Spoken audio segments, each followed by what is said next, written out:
Let it drop.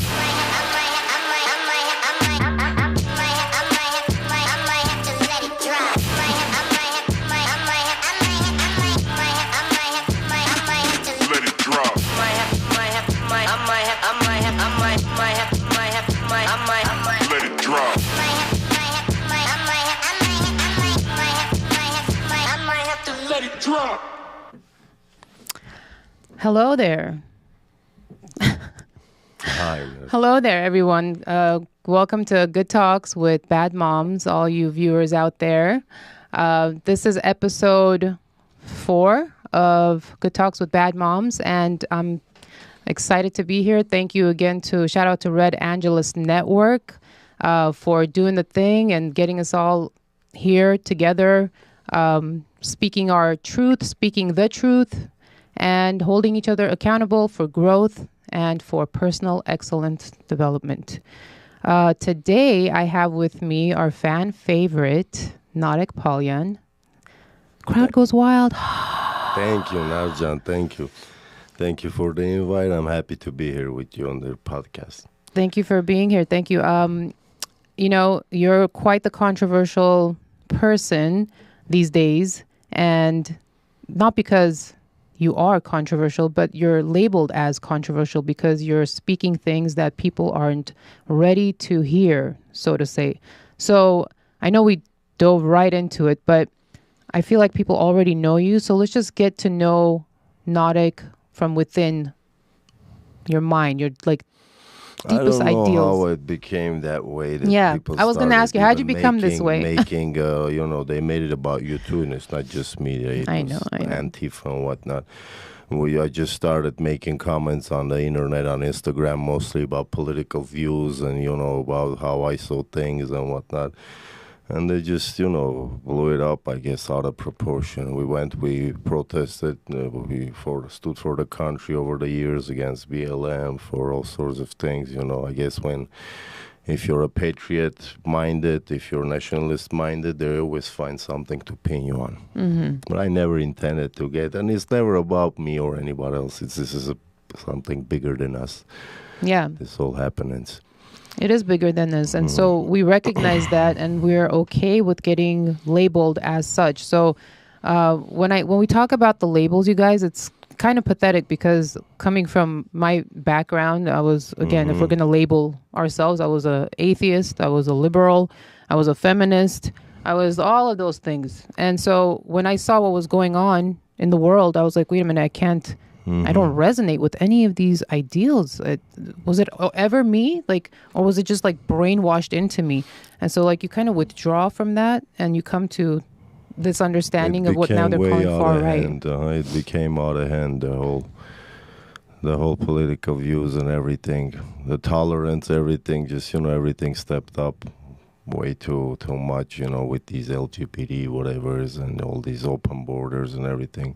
So everyone's a political critic right now, pretty much, right? I mean, back in the days, people would call me crazy, where you over here you're talking about Trump or whatever, or you're asking these questions, or they would call me crazy, think I'm crazy. But nowadays, people ask us, our views, what we think about stuff, And we tell the truth from our point of view, the right point of view. And as they say, if the truth is going to kill them, or they say, if the truth is going to kill them, let them die.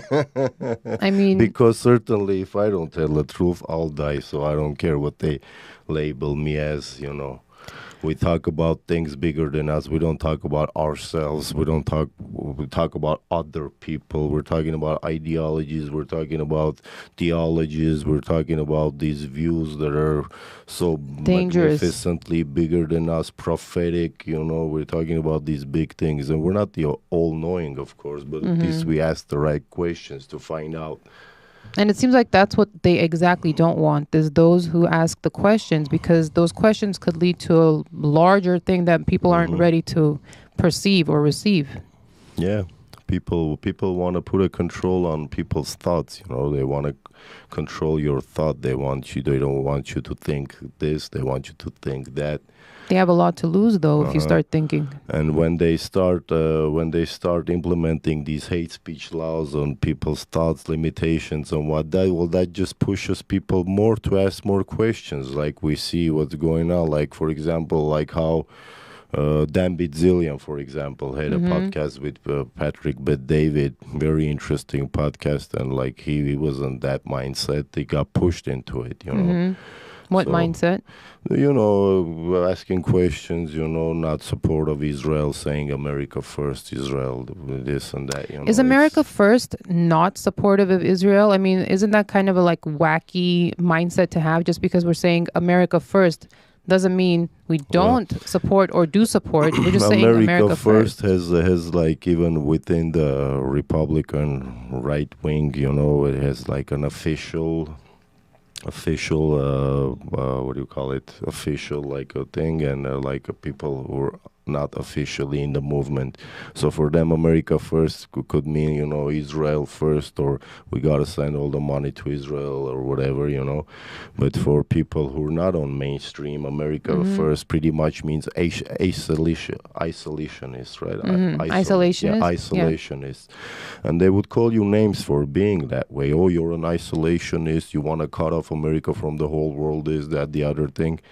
Well, if it's going to come to this, what we're living right now, yes, of course. And America is a superpower. America can survive on its own. America doesn't need anybody. They can, pump their own oil, grow their own food, have their own everything, I mean, what is America?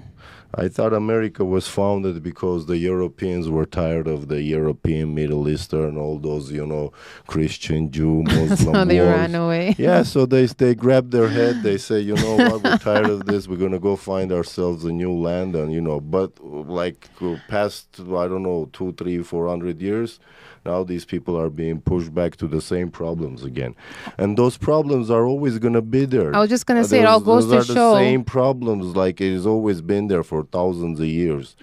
And if you go into detail, I'm sure when they escaped Europe and everything, those people that came, it had a lot to do with these problems, with the religious, with the persecution of whether Jews or Christians or Muslims even, or I don't know. It had a lot to do with that, a mixture of the European problems.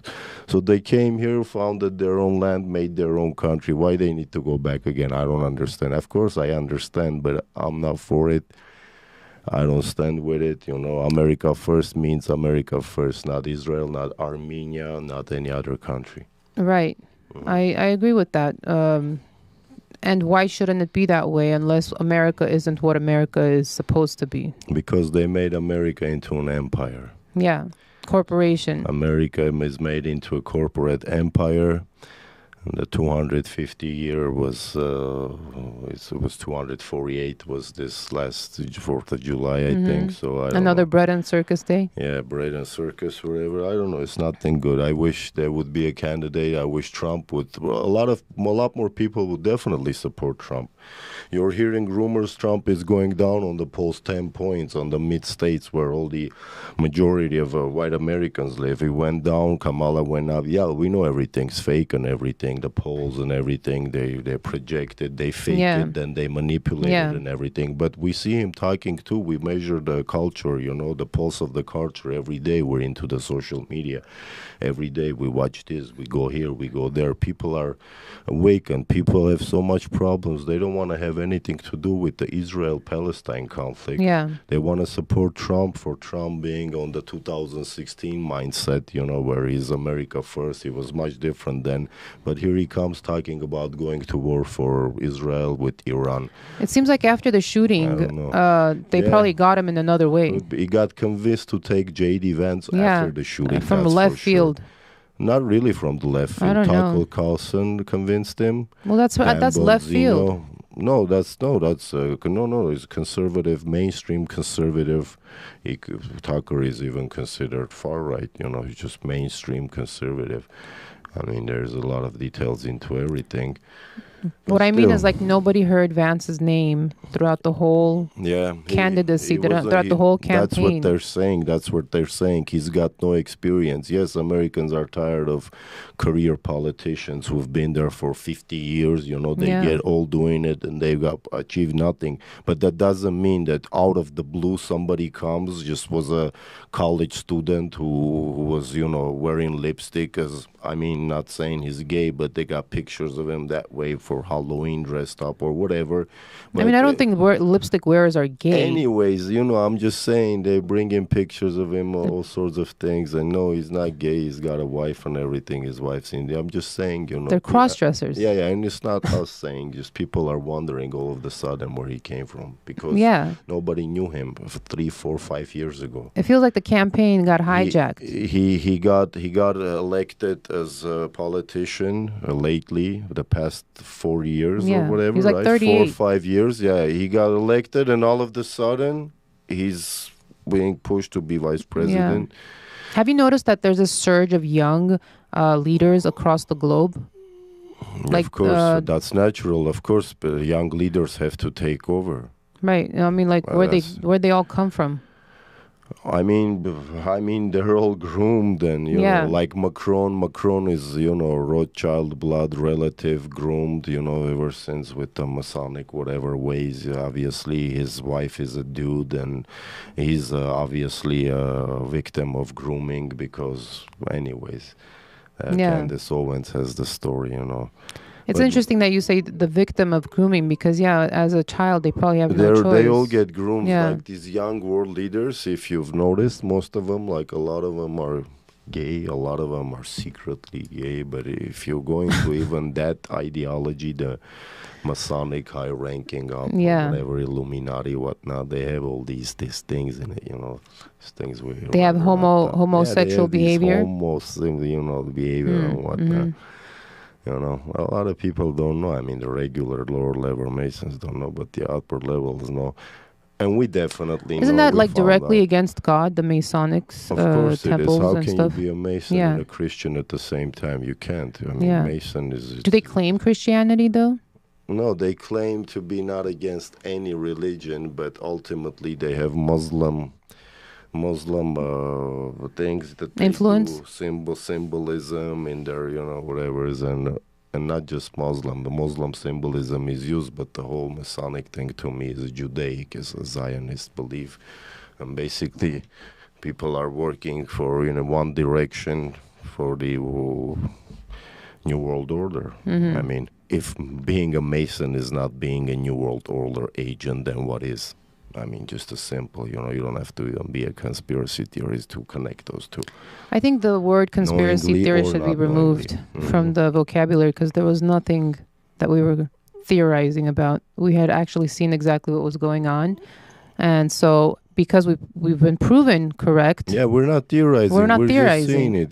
Different people see the same thing different ways. Yeah. You can have 10 people looking at the same thing. You ask them, they'll tell you 10 different things. Sure. Just like the truth. And I like to say, there's only one truth. Yeah. And our Armenians, we have a saying, there's only one truth. But then they say, but what about this, that? Yeah, it's only one truth. And you know who that's referencing to, right? The angle they look at it from. If you look at the truth from a leftist angle, that's not true for you. That's racist, homophobic, anti-Semitic. But if you look at it from the right angle, you look at the truth. And what is truer? As it is. And what is truer to be looked at from the right angle or the word right? Everybody wants to be right. You don't say, I want to be left. You say, oh, I'm right. I was right. Yeah. I'm right in saying this. Just the word itself, as much as they mixed up the words, but, right. Yeah, etymology is important. Powerful word still stayed. Agreed. So, Narek, now that you are here, uninterrupted, I want you to tell us exactly what you think your version of the solution is, because solution could be many, like you said, if you look at it from a different perspective. But what is your solution? Because it seems like we are in the belly of the beast. No matter what we do, we're constantly up against the satanic forces or demonic forces that are against us. I mean, for regular people like us being against demonic forces, we're just like other people living it, but we're seeing it. They don't see it. People participate in it not knowingly, you know. That's like for regular people, like, but politically, the solution politically, and there's always this divide, right? There's always this grabbler political game, Republicans, Democrats are this, Republicans are that, as if they're not in the same team, they're in a fight against each other and whatnot. But there's the one way that they can, the Republicans, if they want, and if they have the wits, if they, you know, are willing, they can shut down the Democrat Party by just passing one law banning dual citizen politicians. Perfect. Tell us about it. And that's just, you know, that's a simple thing. I'm a dual citizen myself. But you're not a politician. I'm not a politician. It's a simple concept. You can't swear on two constitutions, okay, and go serve the people of only one. You can't serve two kings. It just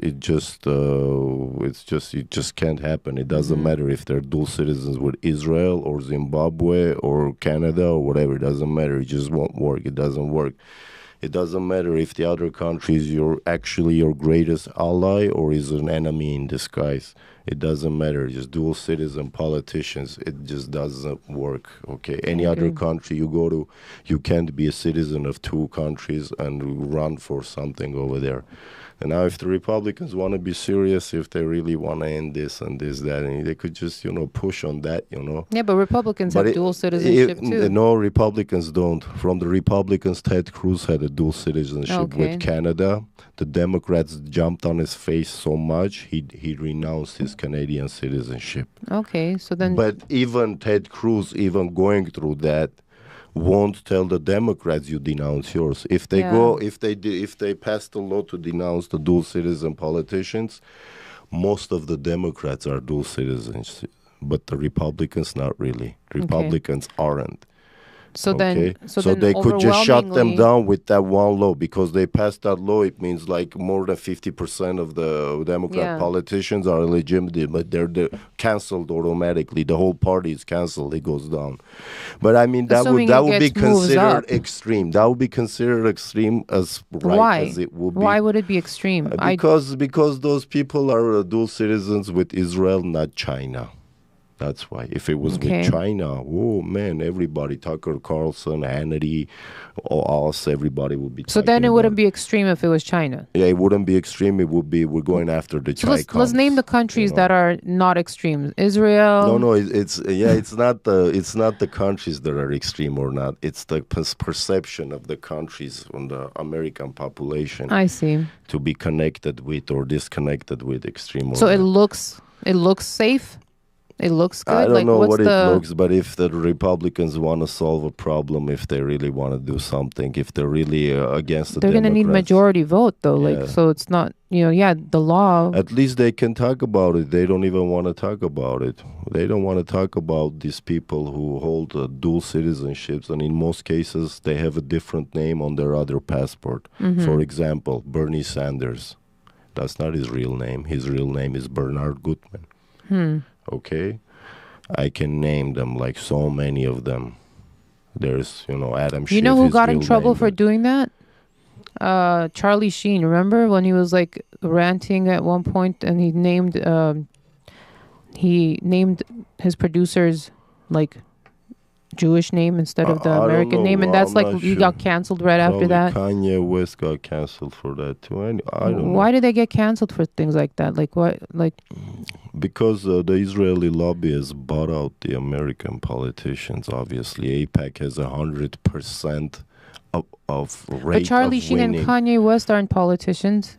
But they're in Hollywood. They're just I feel like the more we talk about it, politics and entertainment are like brother and sister. We all know it is has to do a lot together. The one promotes the other all the time. You've seen Kamala with right. So like something like our podcast wouldn't even catch the radar. No, and it's not just that. It's not just about the dual citizenships. I mean, if the Republicans are really conservative, why aren't they? Why isn't anybody talking about banning same-sex marriage? Yeah. I mean, even that, right? I mean, how did we get there? Wasn't it already banned and then No, they it was unbanned it? no, it wasn't banned. It What was was it? never allowed Huh, to okay. begin with. It wasn't that it was, but they had a law, but they banned it. It was Yeah. never a law. That was never a thing, because the Catholic Church, Christendom, the church, there's always had those that Yeah. said in the government. But then Obama came and made it legal, and now the Republicans want ban same-sex marriage. And what is the difference between Republicans and the Democrats? Anyways, they're just 10 years. So then does it different in part. matter if they ban it or don't ban it? Of course it matters. It matters a lot, because they won't be If they're the same two thing. gay males won't be able to adopt children and spread monkeypox. Remember the last monkeypox outbreak? No, I'm serious. The No, they last said it was monkeypox from outbreak gay men, years ago.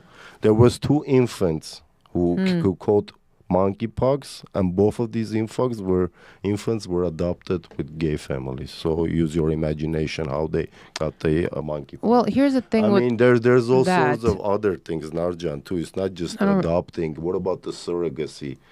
They pay someone to have a child for baby them. farming. Baby farming, or maybe they don't like it, or they don't have the money anymore. What do? They cancel, kill the baby. Yeah, that's exactly what they do. I mean, like, who was that? It just Kamala's running mate. Mhm. What's his name? Whatever it is. Waltz, yeah, he Yeah. does that. Didn't he like sign into law like up to Yeah. birth abortion? Yeah, even after birth, because they sell the baby After parts. birth? Yeah, even after. Some states have it even after, but you can change your mind. All these things, the same-sex marriage has a lot to do with it, because the same-sex marriage legalization opened the gates to all these different devils and different perversions that we haven't even thought of. Okay, and Leave Our Kids Alone is basically fighting against that too, but they never say we are for, banning same-sex marriage. But if it wasn't for same-sex marriage, Leave Our Kids Alone wouldn't be triggered, because they wouldn't be teaching pornography in schools. Because little Charlie wouldn't have 2 daddies or 2 mommies. The Vatican At itself least not and officially. different churches are also very tolerant of same-sex marriages and having... No. The Vatican lately, everything's have turned woke. I mean, the Pope is quoted saying all sorts of weird stuff. The Pope had dined with transgenders. Yeah. There's, this leftist ideology. This is infected the Catholic Church. But then too, one of may course. argue that Jesus sat with people who, Okay, that's an interesting thing that you're saying, because I had a long discussions about this with the Catholics, and they said the same thing. Okay. Jesus dined with sinners who repented. Who repented. Not didn't dine with active sinners. active sinners Okay. who were joyful in their sin. Got He it. didn't normalize their sin, said you were born that way. He dined with those who repented. They could have been killers, they could have been prostitutes, they could have been, but they repented. They felt that feeling in their heart that they're doing something wrong. Yeah. He didn't enjoy. Anyways, that's the difference. No, and that's a very that's big interesting. difference. That's a very small way of figuring out, but it makes a very big difference. And for some reason, people don't see that. Well, I didn't personally know it until right now, so it's important to have these conversations, because I feel like a lot of people don't know, and they're not necessarily partaking in active research to find out, because there's a plethora of information. You just have to ask more questions. Yeah, you just have to. If they say, but Jesus dined with, you just have to make the parallels. Through the parallels, you have to read you don't read just a book. I don't read books too much, Anyways, but before even reading books, some parts of the book, I read the author. You gotta read the author before you read the book. You gotta know who the author is, what is their mindset, to understand from what point of view they're writing. And what do you use to read the author? Like, how do you read the author? Tell us about that. It's an interesting... Well, I'll just, be totally honest. If it's a Jewish author and it's a history book, I'm very doubtful of it. Okay. Unless the Jewish author is has his own history of like Rosenthal, the honest Jew, who wrote a book about their intentions. Rosenthal, the honest Jew. Yeah, but he Okay. got killed in Turkey in a terrorist attack, but they had to assassinate him because he was spilling the beans on them. So it just depends on who. It doesn't mean that it's a Jewish author, there's fake news or a man. No, you just have to read the author, who they are.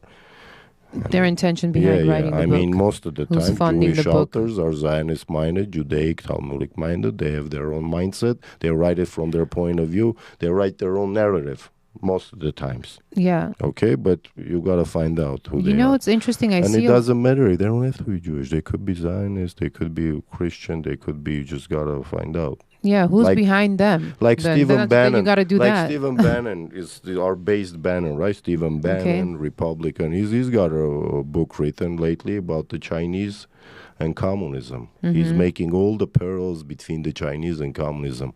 But I bet he doesn't make any parallels between communism and Judaism. But Jewish rabbis themselves say that Judaism is a form of, communism is a modern form of Judaism. Jewish rabbis are very interesting people in the sense that they say the things that they say. You can't talk about communism and not mention the Jews who were active in it. Lenin, but they want us to Trotsky, know. Stalin. That's why they talk about it. Kaganovich, those others, like, there's a lot, I mean, the first laws that Lenin passed when he took over the Bolshevik Revolution, the first laws was the hate speech. So you're saying that they're intentionally leaving out the word Jews in all of these conversations? Because we had a conversation about... No, I'm not saying it just depends. I'm just saying... Because we were talking about William Cooper, Behold the Pale Horse, and how he was speaking about Catholicism and how they have the, like a lot of satanic symbolism. Yeah, William Cooper, is an interesting character. I've been watching his reels and his videos for a long time. Yeah. Yeah, you can consider him based, of course. He names the Masons. He tells about the Luciferian Masonic agenda. But, and he sums up all the religions, included Christianity. He sums it up as like a mind control thing, And in a way, you can say that it is in a way, but he sums it up that way. And then from another angle, they ask him, and he never connects the elites and all these happenings to the Jews. And yet he still got murdered.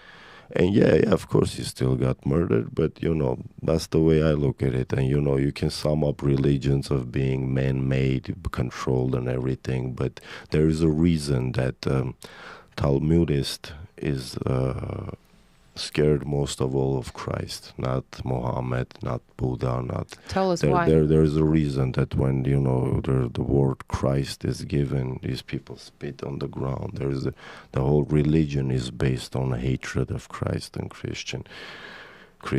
And, there's simple reasons. Just, I don't know, and I'm not an expert. I'm just, Amateur talk is the best. Amateur talk from point of view thinking, putting the two and two together.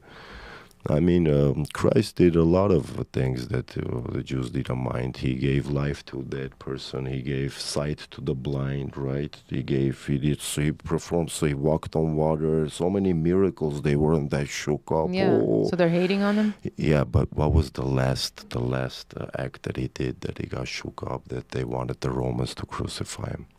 Oh, he revealed usury. He went to the temple. He flipped the tables. He wanted to ban the Fed, speaking in today's terms. Yeah, ban the Fed. He revealed usury. Right after that, they wanted him gone. And there's a theological reason for that, is because even Kissinger has a quote saying it: if you want to control a country, you control their food. If you want to control a continent, you control their energy. If you want to control the world, you control the money. These people print the money. These people have overtaken the monetary system through usury, and that has a long history of its own, with Christians being against usury, and which is right to be against usury, and with the Jews being for usury and practicing usury, and the fight taking long time, such, over millennia, eventually people growing away from nature, going towards bigger cities and being closer to usury because they work, they need to pay this, pay that bill, and, So from my understanding, your solution is step away from the big cities and don't participate in usury. Yeah, of course. We have to live our life, I mean, we don't live perfectly, but I try not to participate. And participating in usury doesn't mean that you're a bank giving money out for interest. The other way, the taker is participating in usury also. So if you're paying your credit card bills, you're making a very big sin. Interesting. Oh, you're still participating in the usury part of it. Did you hear that, everyone? You don't have to pay your credit card bills no more. And, individually, for us, we do talk a lot about it. What are we going to do? Take our kids away from this, that, the other thing. Yeah, the solution would be to step away completely from the grid. Just a lot of people are doing it. Have your own farm, grow your own food, breathe your own air. Drink your own water, all clean, not fluorinated, not chemtrailed, and not poisoned in the food. That's the solution. But as a governmental solution, I would say it could be done very easily if they would just take the Fed out, but that would be Christ-like, Yeah. Jesus Christ couldn't ban usury. Hitler banned usury. Look what happened to him. Right? Gaddafi. I don't know what happened to him. They say what happened to him, but I don't know what happened to him. He lost the war. He didn't succeed, obviously. But he banned usury, and his nation grew sevenfold in very short time. All he did was just ban usury. He banned usury. And, if you wanted to buy a house, he gave you the house. And isn't that what Gaddafi did? Every child you had, they would pay off the house as a mortgage without usury. Yeah, Gaddafi did that too. Yeah. Gas was almost free. He gave newlyweds a house, money, everything. Yeah, and he wanted to unite Africa and making... With the gold. Yeah, Gaddafi wanted to make their own money, unite Africa, so they got rid of him. But there's another reason that they had to get rid of Gaddafi for, and a lot of people don't look at it from that way. Gaddafi is on record bragging about being the cork, the champagne cork of the African migrants. And he always, probably in the back of his head, he always thought these people, these European Anglo-Saxons or whatever, for them probably they're all the same, Jews, Anglo-Saxons. They would never touch me because they wouldn't want their country, their Europe, be invaded by African migrants. But he was in for a surprise. That was the whole plan. That was the whole point. That was the whole plan to, they needed the flood migration. Him. Yes, of course. Look up the Kalergi plan. That's a whole, separate story over there of their intentions. And see what's happening to Europe right now. England is in war. You can say they're in war. Is it a civil war? Is it a civil war? It's an invasion.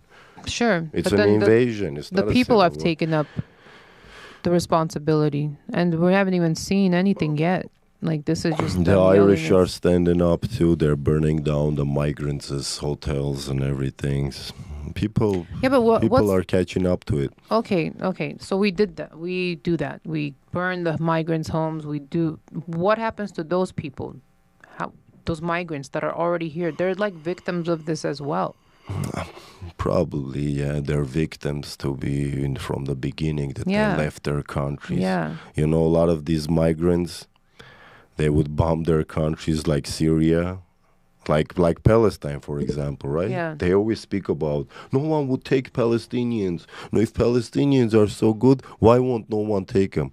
What a terrible argument. Yeah. But no one says, why are you bombing them to death on their own land why do they have to escape their own land? Why do they have to go live somewhere to be a burden on someone else, to not, get into their stirring pot culture, how they say it, adopt pot. Not in their melting. I mean, these people, they don't want to live that way. I mean, I don't Everything's even think done we should be melting, to be honest with you, like that. We should also. The melting pot was rewritten by Israel Zindel. Even in the another Constitution, Jew. it says separate but equal. Of course. The melting pot is another Talmudic idea. And that's not to say we don't live amongst each other. That's just to say, like, hey, we all have our separate ideas. We all have our separate cultures and traditions. Everyone's always tribal. All the succeeding countries, multi-ethnic succeeding countries, they've been tribal. Like, for example, in Russia, in Crimea, Armenians have been there thousands of years.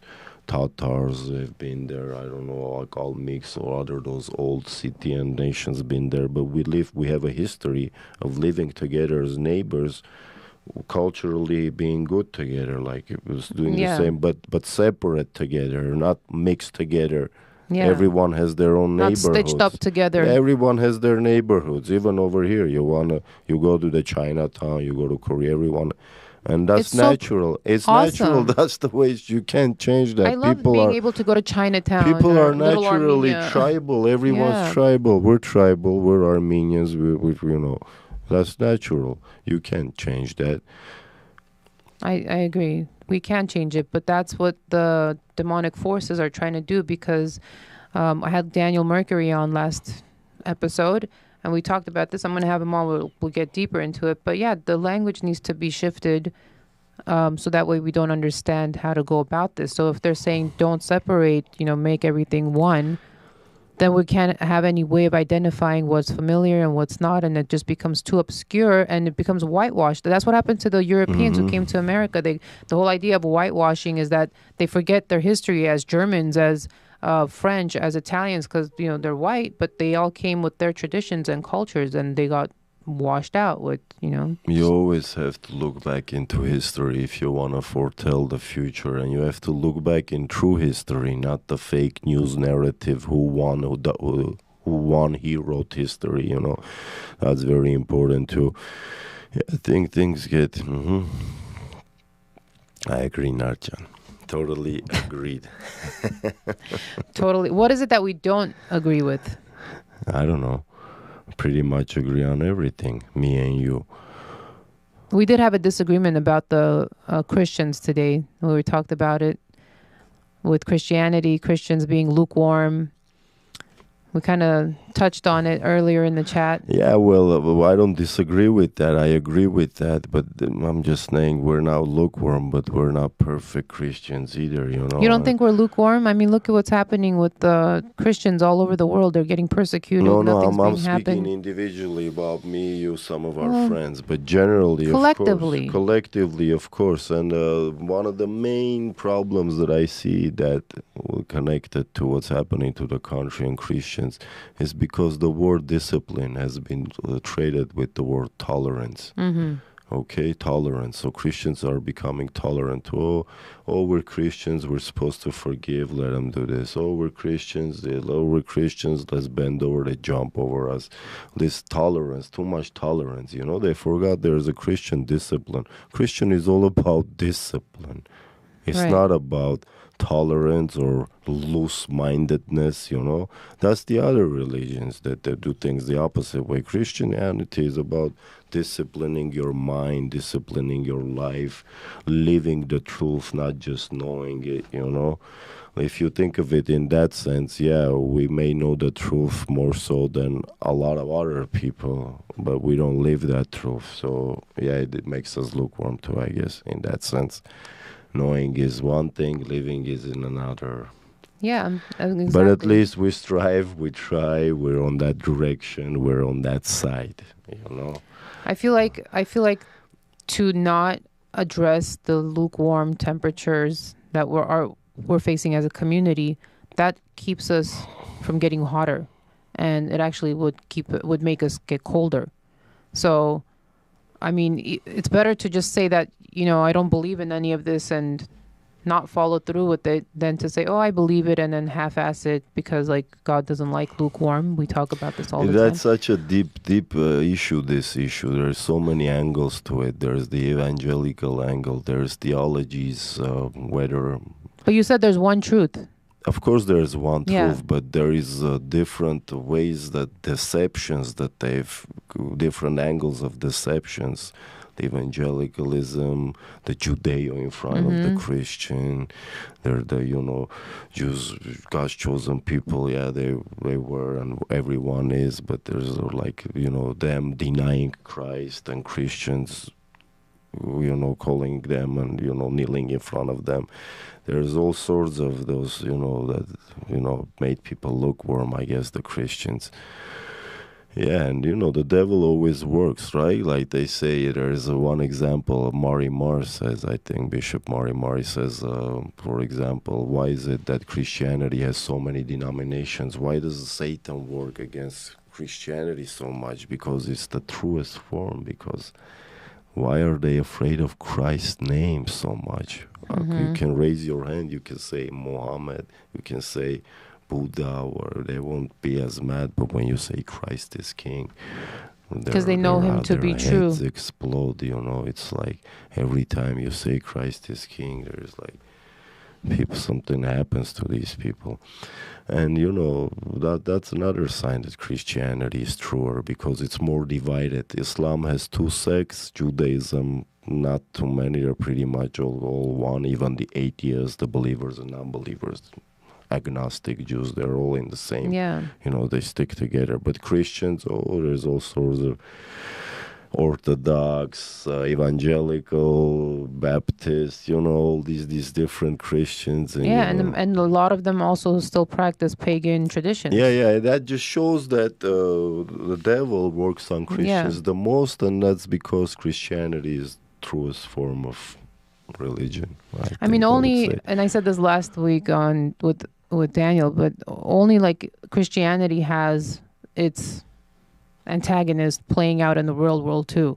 So like who's Muhammad's enemy? We don't see it, you know what I'm saying?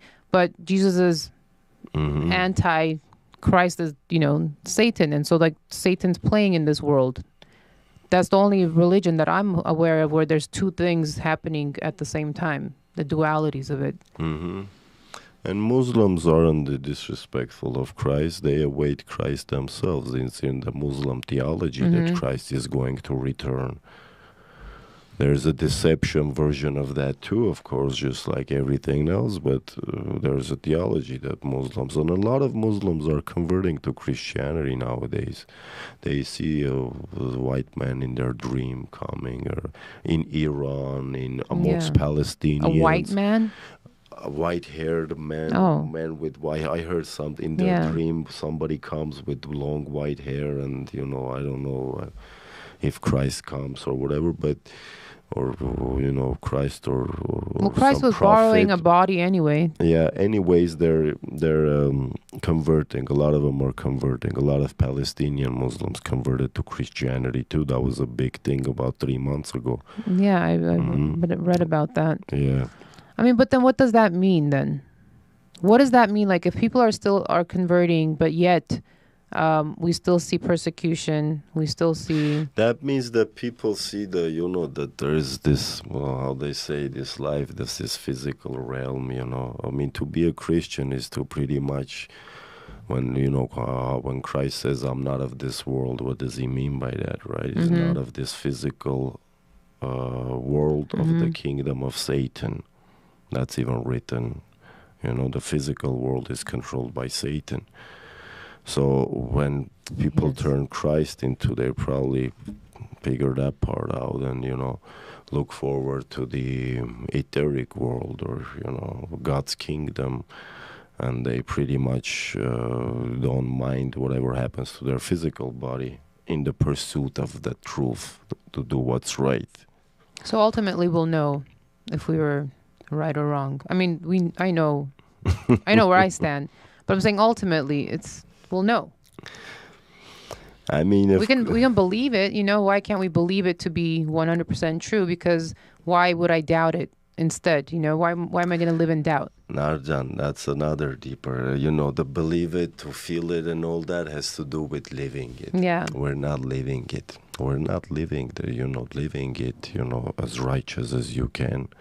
open your eye, since morning till evening, doing everything right. Do you think the Amish are? Do you think the think- Amish are doing it right? Like, who's the closest at doing it They right? are doing their version of it. They're definitely like prep. It's like a kung fu temple with this Amish, one more than the other, but the discipline is there, Yeah. The discipline is groomed into it. But over here in the big cities, what discipline? You wake up, you run here, go there, you think of something. We're kept busy.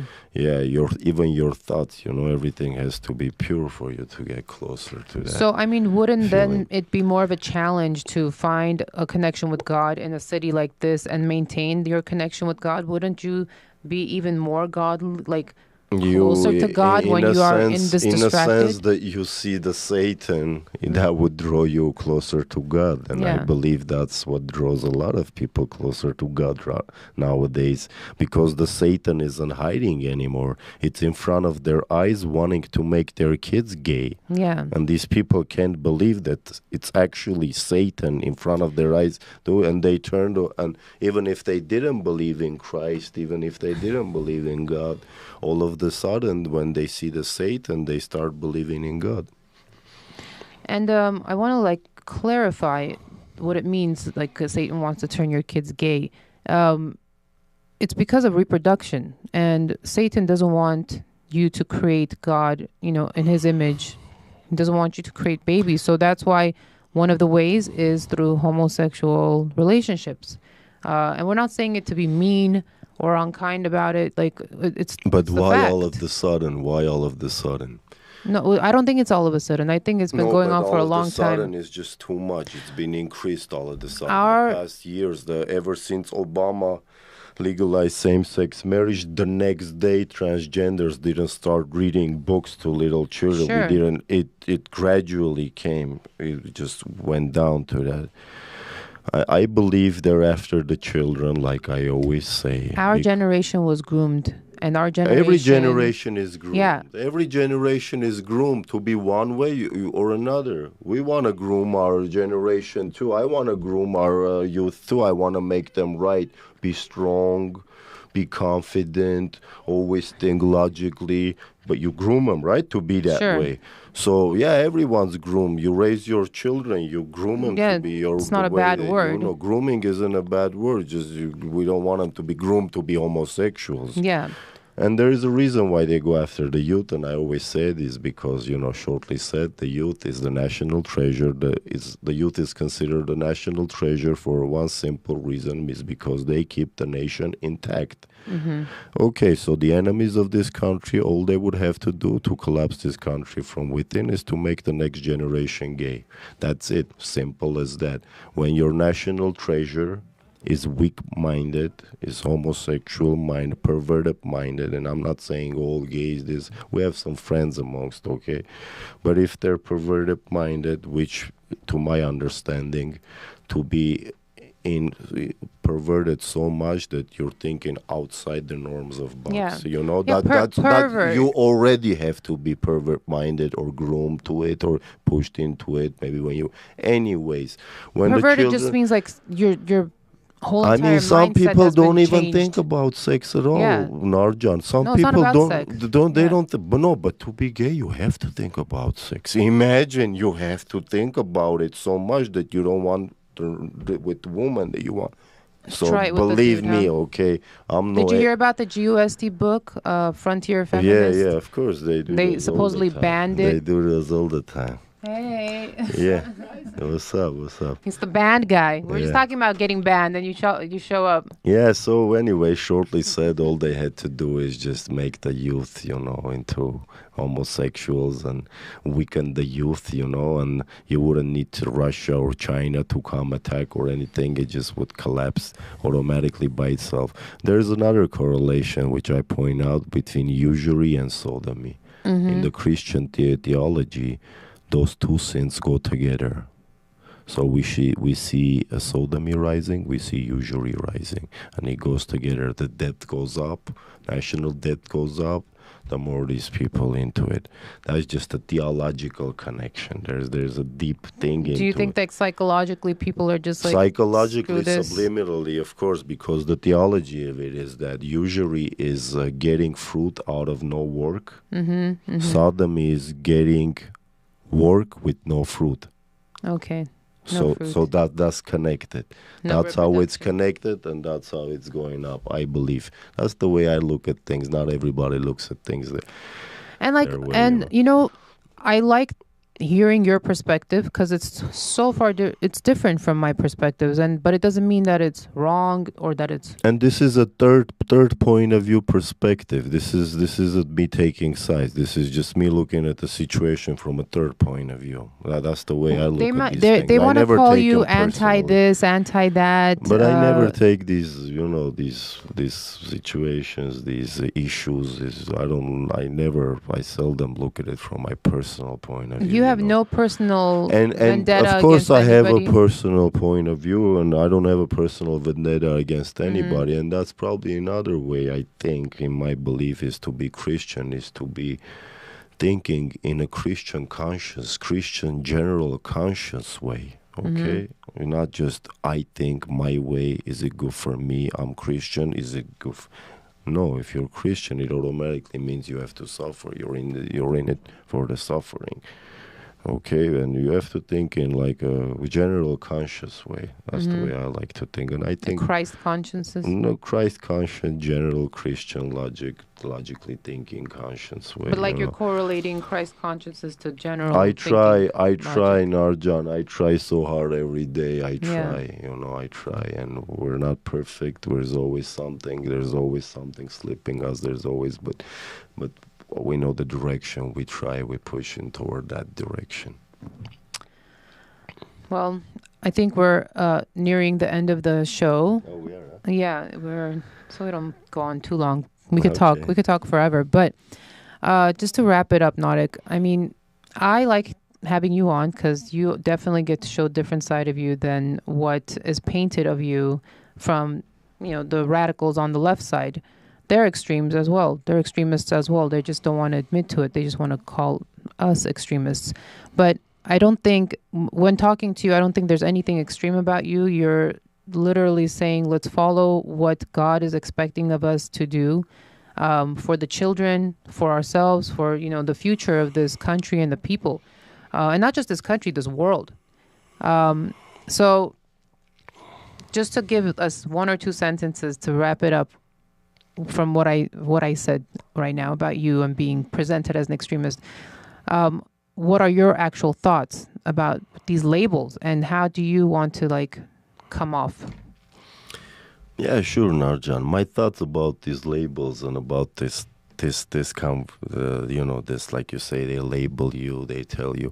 I never take it personally because I never think of it about myself. These labels that they label me, this isn't about me. They label our side. They label pretty much people who think like me. I never look at it from a personal point of view. Like I said, from a general consciousness point of view, I look at it and I see it as normal because I don't expect anything other than that from Antifa. What are we going to expect from Antifa? Of course, we're going to expect Antifa to call us Nazis for trying to stop them from making our kids gay. Because the Nazis were the first people who burned down the transgender clinic and everything. And they make these correlations, they make these parallels, they label these names. Not that we accept them and identify them, but I understand their point of view too, from their angle, why they do it. So I don't mind at all. Will we ever see eye to eye with them?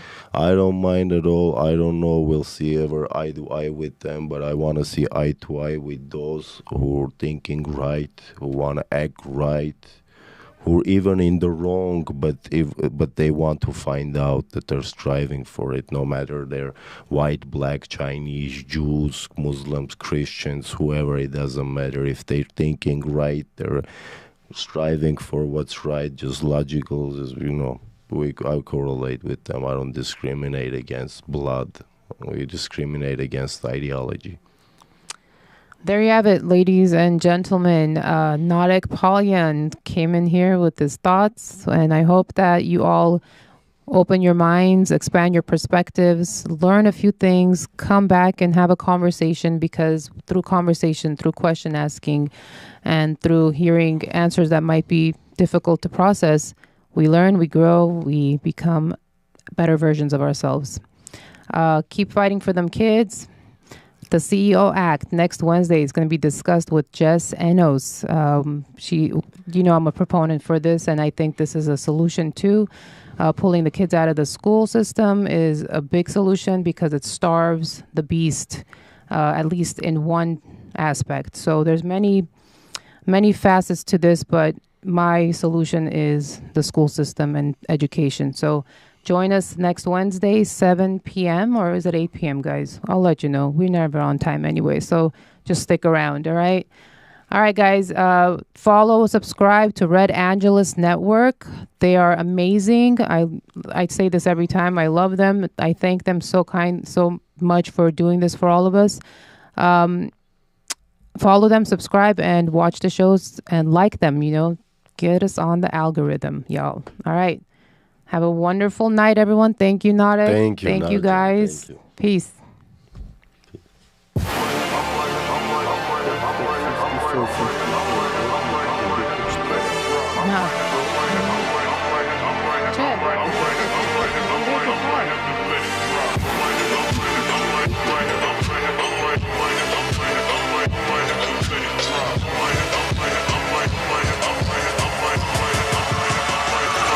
Let it drop.